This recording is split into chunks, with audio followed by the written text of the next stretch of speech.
భవానీ కథల ప్రపంచం ఛానల్‌కి మీకు స్వాగతం. మొదటిసారి నా ఛానల్ చూస్తున్నవారు సబ్స్క్రైబ్ చేసుకోండి ప్లీజ్. సరే కథలోకి వెళ్ళిపోదాం. ప్రియతమా నన్ను ప్రేమించు 11వ భాగం. ఉదయాన్నే టీవీ ఏంటి వైషు అని కోప్పడింది మీనా. రాత్రుళ్ళు చూస్తే ఇంత రాత్రి వరకు టీవీ ఏంటి అంటావు. పోనీ ఉదయం పెడితే ఇప్పుడు అదే అంటున్నావు. మరి నేనెప్పుడు మమ్మీ టీవీ చూడాలి అంది వైషు. అసలు నువ్వెందుకు టీవీ చూడాలి? ఇంటర్వ్యూ ఉందన్నావుగా. వెళ్ళి రెడీ అవ్వు అంది తల్లి. అది 12 గంటలకి. ఇంకా చాలా టైం ఉంది అని టీవీ చూస్తూ ఒక ఛానల్లో ఆగింది. సినిమా సందడిలో తీసుకుందాం చిన్న బ్రేక్ అంది యాంకర్. చిన్నదేం కర్మ, పెద్దదే తీసుకో అని మళ్ళీ ఛానల్స్ తిప్పుతుంటే ఏదో ఒక ఛానల్ చూడొచ్చు కదా అంది తల్లి. టీవీ చూస్తుంది నేను, ఛానల్స్ తిప్పుతుంది నేను, మధ్యలో నీకేంటి మమ్మీ ప్రాబ్లం అని తిప్పుతుంటే అందాల రాక్షసుడి రహస్యాలు బ్రేక్ తర్వాత అంది మరో యాంకర్. రాక్షసుడి దగ్గర రహస్యాలేంటి? ఆ ఛానల్లో కాసేపు ఉంచు వైషు అంది మీనా కూరగాయలు కట్ చేసుకోవడానికి హాల్లోకి వస్తూ. ఉదయాన్నే టీవీ ఏంటమ్మా అని అన్నారెవరో అంది తల్లికి సటైర్లా. ఇంతలో ప్రోగ్రాం వచ్చేసింది. అందాల రాక్షసుడు రహస్యాలు అనగానే ఎవరి అందాల రాక్షసుడు, ఏంటా రహస్యాలు అనుకుంటున్నారా? సినీ ఇండస్ట్రీకి పరిచయమై 3 సంవత్సరాలు అవుతున్నా ఎటువంటి చెడు అలవాట్లను అలవరుచుకోకుండా మొదటి సినిమాకి ఎంత నిబద్ధతతో పనిచేశారో ఇప్పటికీ దానినే కొనసాగిస్తూ ప్రొడ్యూసర్ల పాలిట కల్పవృక్షంగా మారిన వ్యక్తే ఈ అందాల రాక్షసుడు. ఎవరి గురించో అర్థమైపోయిందనుకుంటాను. మీ గెస్ కరెక్టేనండి. The one and only young and dynamic romantic villain Krish గురించే ఈ ఉపోద్ఘాతం అంది యాంకర్. అంటే ఆ మాట వినగానే రిమోట్ కోసం వెతికింది వైశాలి. ఏంటి వెతుకుతున్నావు? రిమోట్ ఇక్కడుంది అంది మీనా తన చేతిలో ఉన్న రిమోట్ని చూపిస్తూ. Mom give me the remote, నేను ఛానల్ మార్చాలి అంది వైషు. కాసేపు ఆగు, అతని గురించి విన్నాక తిప్పుదువు అంది తల్లి. సరే నువ్వే చూసుకో అనేసి తన గదిలోకి వెళ్ళిపోయింది వైషు. అయినా యాంకర్ మాటలు ప్రస్ఫుటంగా వినిపిస్తున్నాయి ఆమె. ముట్టుకుంటే మాసిపోతుందేమో అనేంత అందం, చెరగని చిరునవ్వుతో అమ్మాయిల హార్ట్ బీట్ను పెంచుతున్నాడు క్రిష్. ఇప్పటి వరకు చేసినవన్నీ విలన్ పాత్రలే అయినా తన అందంతో, అభినయంతో, చూపులతో అమ్మాయిల మనసుల్లో రాకుమారుడిలా స్థిరపడిపోయాడు. హీరోకి ధీటుగా నిలబడే క్యారెక్టర్స్ చేస్తూ ఎంతోమంది అభిమానులను సంపాదించుకున్నాడు. అన్నట్లు ఈయన ఫ్యాన్స్లో అమ్మాయిలే కాదండోయ్, అన్ని వయసుల వారు ఉన్నారు. ఈ మధ్య అందం గురించి జరిగిన ఒక సర్వేలో 75% ఓటింగ్ క్రిష్కే వచ్చిందంటే అది అతిశయోక్తి కాదు. ఇంత డబ్బు, పలుకుబడి, ప్రజాదరణ ఉండి కూడా ఇప్పటి వరకు అతనిపై ఏ రూమర్లు షికారు చేయట్లేదు. దీన్ని బట్టే అర్థమవుతుంది అతని వ్యక్తిత్వం ఏంటో. ఇంతవరకు స్మోకింగ్, డ్రింకింగ్ అలవాటు లేని క్రిష్ని మీ అందం రహస్యం ఇదేనా అంటే కాదు, ఆర్టిఫిషియల్గా కాక మనస్ఫూర్తిగా నవ్వుతూ ఉండడం అని తన మార్క్ చిరునవ్వుని చిందిస్తూ సమాధానమిచ్చారు. ఇదండి ఈ వారం స్టార్ హంగామా. వచ్చే వారం మరో స్టార్తో కలుద్దాం అంది యాంకర్. అంతా అబద్ధం కాదు, అన్నీ అబద్ధాలే. నా కళ్ళతో అమ్మాయిల వెంట తిరగడం చూశాను. ఇతనిపై ఏ రూమర్లు లేవంట. అవునులే, ఎందుకుంటాయి? మీడియా వాళ్ళని కూడా కొనేస్తారేమో, లేక ఇలానే చెప్పమని రాయమని బెదిరిస్తారేమో, ఎవరికి తెలుసు. చచా, అయినా నేనెందుకు అతని గురించి ఆలోచిస్తున్నాను అనేసి ఇంటర్వ్యూ కోసం రెడీ అయ్యింది వైషు. పేపర్లో ఉన్న అడ్రస్కి ఇంటర్వ్యూకి వెళ్ళింది వైషు. అదో మల్టీప్లెక్స్ బిల్డింగ్. అమ్మాయిలు, అబ్బాయిలు చాలామంది వచ్చారు ఇంటర్వ్యూకి. క్యాంపస్ ఇంటర్వ్యూ కాకుండా బయట ఇదే మొదటి ఇంటర్వ్యూ అవడం వల్ల కొంత ఎగ్జైటింగ్గా, కొంత టెన్షన్గా ఉంది వైశాలికి.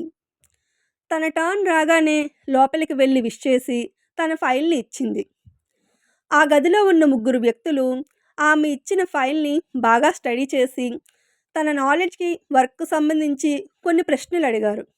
అన్నిటికీ జవాబిచ్చిందామె. మిస్ వైశాలి, మీ క్వాలిఫికేషన్, మీ సమాధానాలు మాకు నచ్చాయి. ఇక్కడ ఇంటర్వ్యూ 3 స్టేజుల్లో జరుగుతుంది. ఇక్కడ సెలెక్ట్ అయిన వాళ్ళని నెక్స్ట్ ఫ్లోర్లో మా ప్రాజెక్ట్ హెడ్స్ ఇంటర్వ్యూ చేస్తారు. అక్కడ కూడా సెలెక్ట్ అయితే మా డైరెక్టర్స్లో ఎవరో ఒకరు ఇంటర్వ్యూ చేసి ఫైనల్ చేస్తారు. మీరు ఈ స్టేజ్‌లో సెలెక్ట్ అయ్యారు. మీరు పై ఫ్లోర్‌కి వెళ్ళండి. మీ ఫైల్‌ని మేమే పంపిస్తాము. ఆల్ ది బెస్ట్" అన్నారు వాళ్ళు. థ్యాంక్ యూ సార్ అనేసి ఆనందంగా నెక్స్ట్ ఫ్లోర్‌కి వెళ్ళింది. కిందన ఉన్న వారిలో సగం మంది మాత్రమే ఉన్నారిక్కడ. చాలా సెలెక్టెడ్‌గా తీసుకుంటున్నారని అర్థమైందామెకు. ఇంతలో మమ్మీ కాలింగ్ అని తన సెల్ రింగ్ అయింది. మమ్మీ, నేనింకా ఇంటర్వ్యూలోనే ఉన్నాను. తర్వాత కాల్ చేస్తాను అంది వైషు. కాసేపటికి తన టర్న్ రాగానే లోపలికి వెళ్ళి ఇక్కడ కూడా అడిగిన వాటికి సమాధానాలు చెప్పింది. మిస్ వైశాలి, ఇంచుమించు మీరు సెలెక్ట్ అయిపోయినట్లే. ఫైనల్ స్టేజ్ మాత్రమే ఉంది. పై ఫ్లోర్‌కి వెళ్ళండి అన్నారు వాళ్ళు కూడా. థ్యాంక్ యూ సో మచ్ అనేసి పైకి వెళ్ళింది. అక్కడ 5గురికి మించి లేరు. తన టర్న్ రాగానే మే ఐ కమిన్ సార్ అంది. కమిన్ అని వినపడగానే లోపలికి వెళ్ళి చుట్టూ చూసింది. ముందు ఆమెకు ఎవరూ కనిపించలేదు. కానీ తనకెదురుగా ఉన్న రివాల్వింగ్ చైర్లో ఒక వ్యక్తి అటువైపు కూర్చొని ఫైల్ని రిఫర్ చేయడం కనిపించగానే విష్ చేసింది. Please be seated miss Vaishali అన్నాడు ఆ వ్యక్తి. ఏంటి, ఇతని ఇంటర్వ్యూ కూడా ఇలానే చేస్తాడా అని భుజాలెగరేసుకొని కుర్చీలో కూర్చుంది.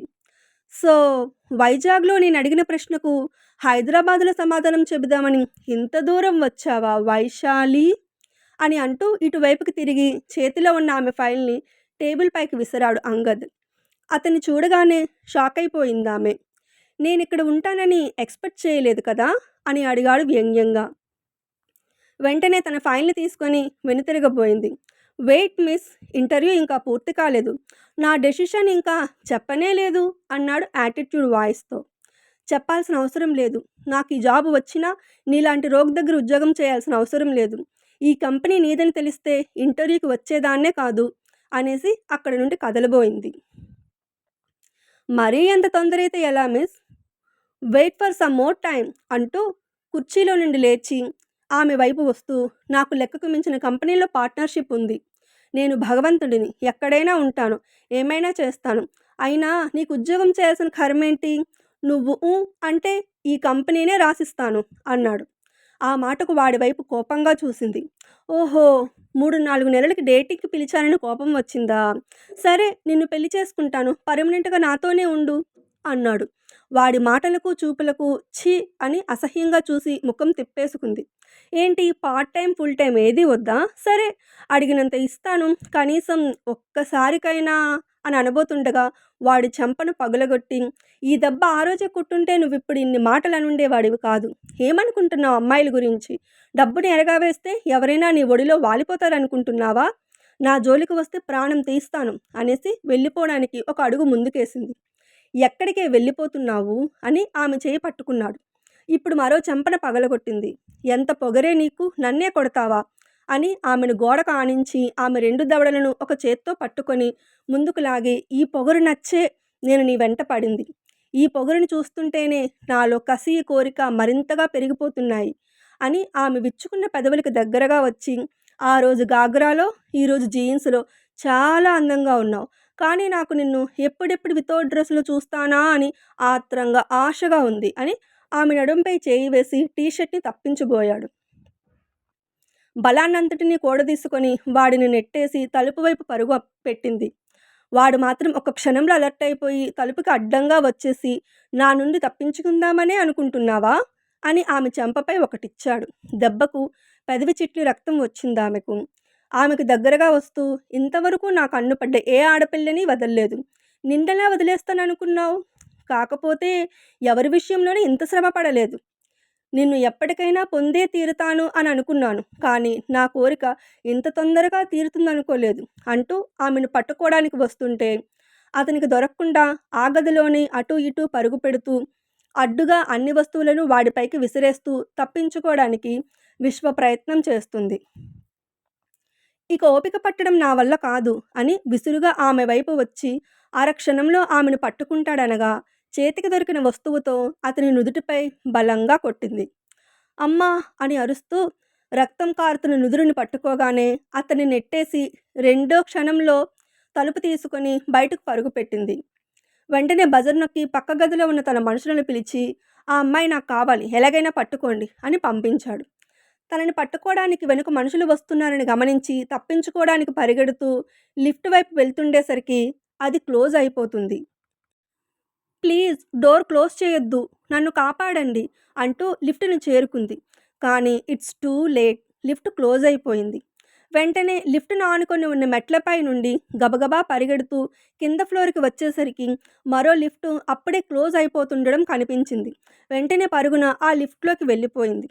ఆమె ఎంటర్ అవ్వడం, లిఫ్ట్ క్లోజ్ అవ్వడం ఒకేసారి జరిగిపోయాయి. లిఫ్ట్‌లో ఇంకా ఎవరెవరున్నారు అని గమనించకుండా గబగబా చిందరవందరగా ఉన్న హెయిర్‌ని చెవుల వెనక్కి సరిచేసుకొని, తన ప్రమేయం లేకుండా వస్తున్న కన్నీళ్లను తుడుచుకుంటూ, ఏం జరగనట్లుగా ఉండడానికి చాలా వరకు ట్రై చేస్తుందామె. కానీ ఆమె గుండెదడ, పడుతున్న టెన్షన్ ఆమె ముఖంలో ప్రస్ఫుటంగా కనిపిస్తున్నాయి. ఇంతలో సెల్ రింగ్ అవ్వగానే తుళ్ళిపడి మరుక్షణంలో అది తన సెల్ రింగ్ అని గ్రహించి జేబులో ఉన్న ఫోన్‌ని తీసి చూసింది. మమ్మీ కాలింగ్ అని వస్తుంది. వెంటనే అటెంప్ట్ చేసి మమ్మీ నేను తర్వాత ఫోన్ చేస్తాను బాయ్ అనేసి పెట్టేయబోతుంటే, ఏమైంది వైషు, ఎందుకలా మాట్లాడుతున్నావు అని కంగారుగా అడిగింది మీనా. ఏం జరగలేదు మమ్మీ, నువ్వు అనవసరంగా కంగారు పడకు, నేను ఇంటర్వ్యూలో ఉన్నాను, I will call you later అనేసి ఫోన్ పెట్టేసి పక్కకు తిరిగేసరికి లిఫ్ట్ గోడలు మిర్రర్ ఫినిషింగ్తో ఉండడం వల్ల ఆమె ప్రతిబింబం కనిపించింది. అప్పుడే ఆమెకి తన పెదవి దగ్గర గాయం కనిపించి జేబులో నుండి కర్చీఫ్ని తీసి తుడుచుకోబోతుండగా, వాట్ హ్యాపెండ్ మిస్, ఎందుకంత కంగారుగా ఉన్నారు అనే ఒక స్వరం వినిపించేసరికి కళ్ళను పైకెత్తి మిర్రర్ వైపు పరీక్షగా చూసింది. ఆమెకు తన వెనకాలే ఉన్న క్రిష్ కనిపించాడు. అతన్ని చూడగానే షాక్ అయిపోయి మరింతగా టెన్షన్ పడుతూ గిర్రున అతనికి అభిముఖంగా తిరిగింది. లిఫ్ట్లో వీళ్ళిద్దరూ మాత్రమే ఉన్నారు. వెంటనే లిఫ్ట్ బటన్స్ వైపు చూసింది. లిఫ్ట్ గ్రౌండ్ ఫ్లోర్‌లోనే ఆగుతుంది కానీ మీరెందుకింత కంగారుగా ఉన్నారు అని మళ్ళీ అడిగాడు. మీకు చెప్పాల్సిన అవసరం నాకు లేదు అంది. సరే, ఇది మీ పర్సనల్ కాబట్టి నాకు చెప్పాల్సిన అవసరం లేదు. కానీ నన్ను చూసిన ప్రతిసారి మీరెందుకింత భయపడి పారిపోతున్నారో నాకిప్పుడు తెలిసే తీరాలి అంటూ ఒక అడుగు ముందుకేశాడు. సార్ ప్లీజ్, ఇప్పటికే నేను టెన్షన్‌లో ఉన్నాను, నన్ను ఇంకా టెన్షన్ పెట్టొద్దు అంది వేడుకోలుగా. అదే అడుగుతున్నాను, నేను మిమ్మల్ని ఏ రకంగా టెన్షన్ పెడుతున్నానో నాకు తెలియాలి అని మరో అడుగు వేసి ఆమెని చేరుకొని ఒక క్షణం ఆమెను అలా చూస్తూ ఉండిపోయాడు. బ్లాక్ జీన్స్, రెడ్ టీషర్ట్ మీద హాఫ్ జర్కిన్ వేసుకుని లూజ్ కర్లీ హెయిర్ చెదిరి నుదుటిని చేరగా బెదురు కళ్ళతో అదురుతున్న అదరాలతో ఉన్న ఆమె నుండి చూపు తిప్పడం లేదు. అతని రాకను చూసి లిఫ్ట్ గోడకు మరింతగా అతుక్కుపోతూ గాడ్ ప్లీజ్ నాట్ అగైన్ అని మనసులో వేడుకుంటుంది. ఆమె అవస్థను చూసి అందగాడిని, ఫిలిం స్టార్ని, పైగా మంచివాడిని, అలాంటి నన్ను చూసి ఇంత అందమైన అమ్మాయి భయపడి పారిపోతుంటే అది నాకు చాలా అవమానంగా ఉంది అని ఆమెతో చెప్తూ అతన్ని చూసిన కంగారులో ఆమె జారవిడిచిన కర్చీఫ్ని తీసి అందుకోమన్నట్లుగా ఆమె వైపు పెట్టాడు. ఆమె దాన్ని అందుకోకుండా బెదిరికళ్లతో అతని వైపు చూస్తుండేసరికి అతనే ఆమె పెదవి కింద రక్తం చారికలను, అప్పుడే ఆమె కంటి నుండి జాలువారుతున్న కన్నీటిని తుడిచాడు. అతని చర్యకు తామరాకులా వణికిపోతున్న ఆమెను చూస్తూ, నేను మీలాంటి మనిషినే, నన్ను చూసి ఏదో రేపిస్టునో కిడ్నాపర్నో చూస్తున్నట్లుగా అలా భయపడతారెందుకు? నేను సినిమాల్లో మాత్రమే విలన్ని, బయట కాదు అన్నాడు. మీరు సినిమాల్లో మాత్రమే కాదు, బయట కూడా విలనే అంది. ఇంకా ఉంది. తనని విలన్ అనగానే క్రిష్ ఎలా రియాక్ట్ అవుతాడు? వైషు క్రిష్ని విలన్ అని ఎందుకంది? ఇప్పుడు ఇక్కడ ఏం జరగబోతుంది? అంగద వల్ల వైషుకి ప్రమాదం ఉందా? తెలియాలంటే తదుపరి భాగం కోసం ఎదురు చూడక తప్పదు. ఏంటో నా 2 స్టోరీస్లో హీరోయిన్లు విలన్స్ వల్ల ఇబ్బంది పడుతున్నారు. హీరోయిన్స్ అన్నాక విలన్ కంట్లో పడక తప్పదు కదా. సరే, అప్డేట్ విన్నారు కదా, లైక్ కొట్టి కామెంట్ చేసి షేర్ చేయండి. అలాగే కొత్త వాళ్ళు ఈ అప్డేట్ చూస్తున్నట్లయితే పాత అప్డేట్స్ని కూడా వినండి, అప్పుడు స్టోరీ ఇంకా బాగా అర్థమవుతుంది. అన్నట్లు ఎవరైనా నా ఛానల్ ఇంకా సబ్స్క్రైబ్ చేసుకోకపోతే చేసేసుకోండి. సరే, కాల్ గర్ల్ అప్డేట్తో మళ్ళీ కలుస్తాను. బాయ్.